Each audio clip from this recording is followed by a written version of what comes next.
I would like to talk a bit about how becoming aware that you're neurodivergent can be the start of a spiritual path.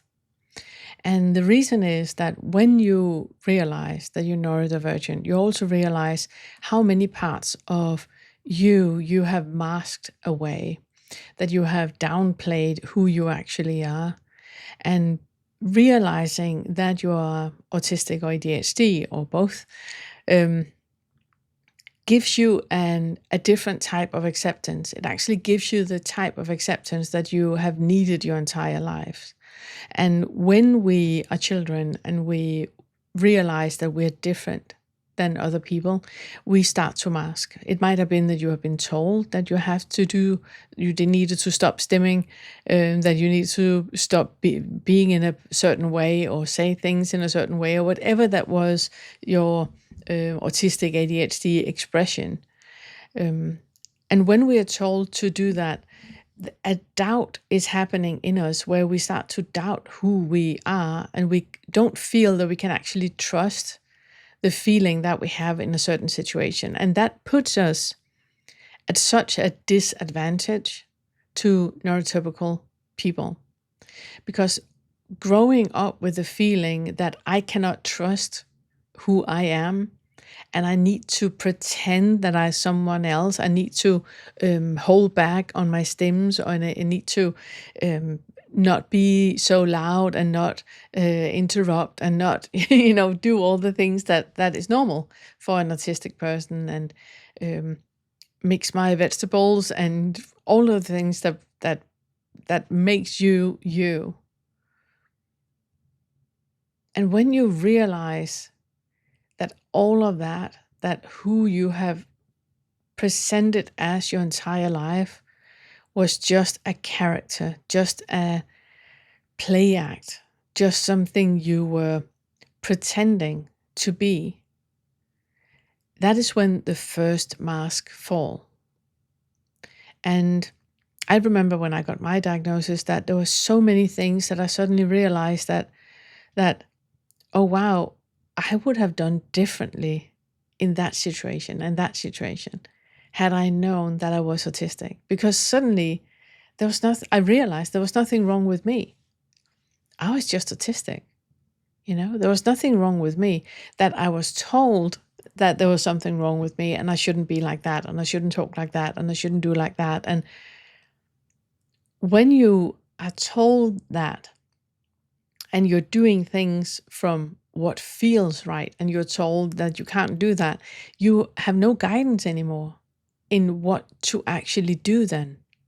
And then you just start to copy paste what you think other people are doing that is making you completely inauthentic, both to other people, but also to yourself. And that is why it's so exhausting to mask. So when the first mask falls, a lot of smaller masks will follow. There are many things that you're not gonna say yes to now that you would have done previously. There are many things that you wouldn't do anymore.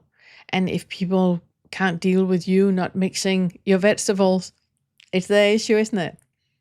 There's like a deep acceptance of you as who you are, as how you present in the world. And that is something that should have happened when you were a child, but didn't. So it needs to happen now. And that is why one of the reasons I think that we have such a huge neurodivergent community in the Awakening curriculum, partly because I'm autistic, obviously, but also because that it's a community that allows you to be you.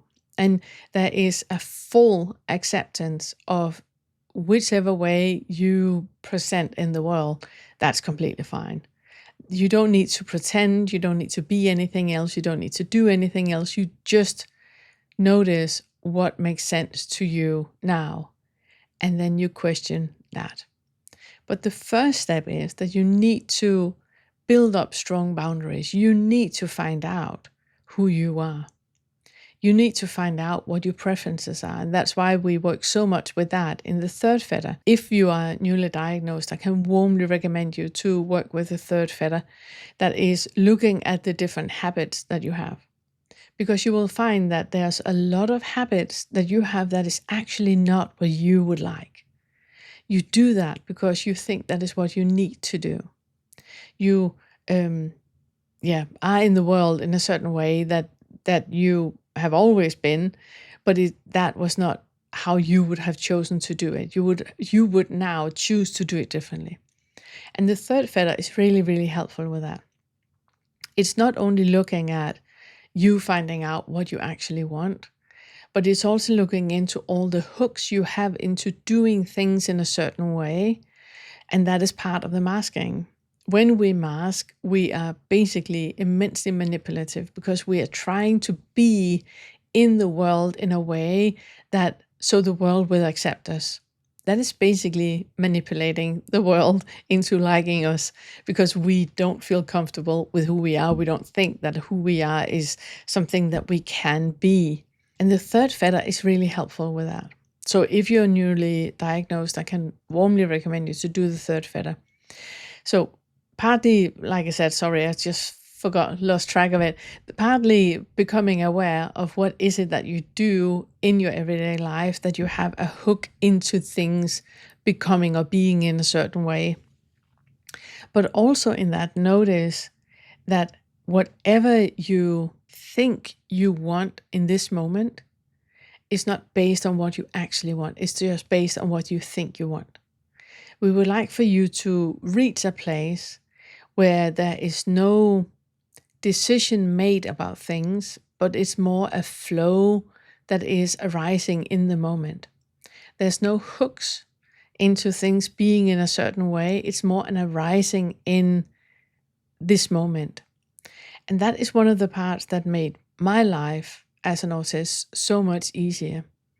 Even when I was in situations that would give me overwhelm, and I would know that I would get overwhelmed, and I would know that I would lock myself in the room and just be wanting to be left alone afterwards when I come home.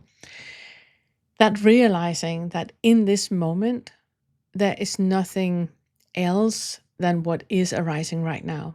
I'm not creating a story out of what will happen in half an hour or in 10 hours or tomorrow, or I'm staying present in this moment right now.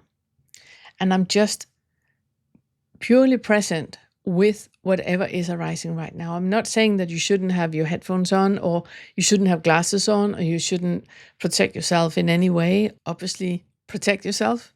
Obviously, make sure that you feel comfortable in the situation. But notice how much in this situation right now is actually here, and how much is your fears about what might happen, what might arise, what might make this situation even more complicated. And the third fetter is really good for that.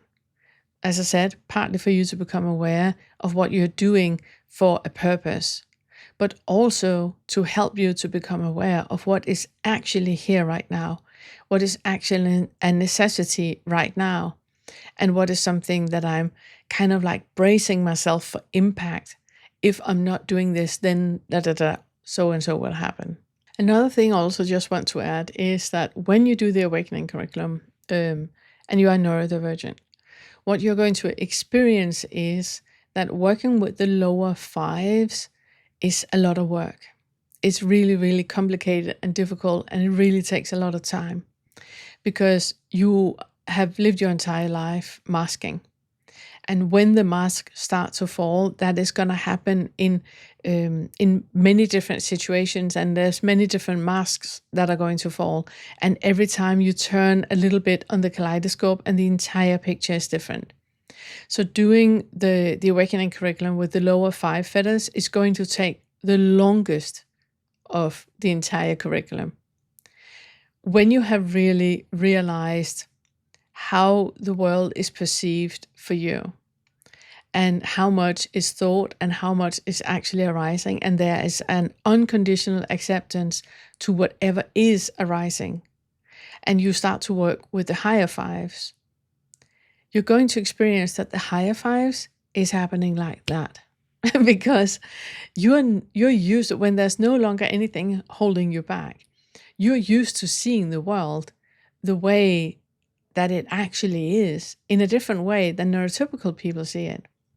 You're connected to animals, to the trees, to nature, so differently than what neurotypical people are. And for you to sit and inhale a tree and exhale a sheep is completely normal, natural.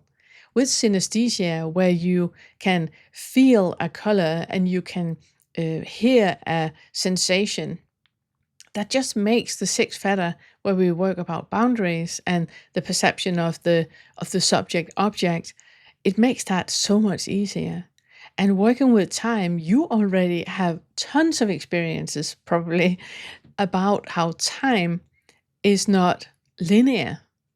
You have jumped around in time, which again might be something that when you work with the lower fives, you suddenly remember that, oh wow, yeah, I remember experiences as a child where time was not real, didn't exist in the normal linear fashion that we perceive time to be.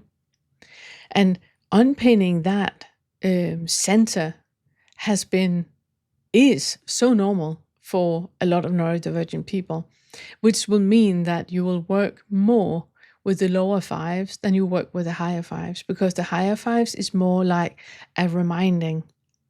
The lower fives is where you're going to completely redefine you. And that needs to happen first before you, can let go of any of it. I think that was it. If there's anything I should make videos about, particularly about neurodiversity, autism, ADHD, kindly let me know. I would love to talk more about it. Yeah. Thank you. We have created a course of our first fetter material. This course will walk you step by step through all of the ways in which identification is created and selfing happens. If you've been struggling to see through the self-structure or have that first awakening shift, this course contains hundreds of tools to help you discover the selfing mechanisms when they're happening, and then see through the illusion of identification that are created.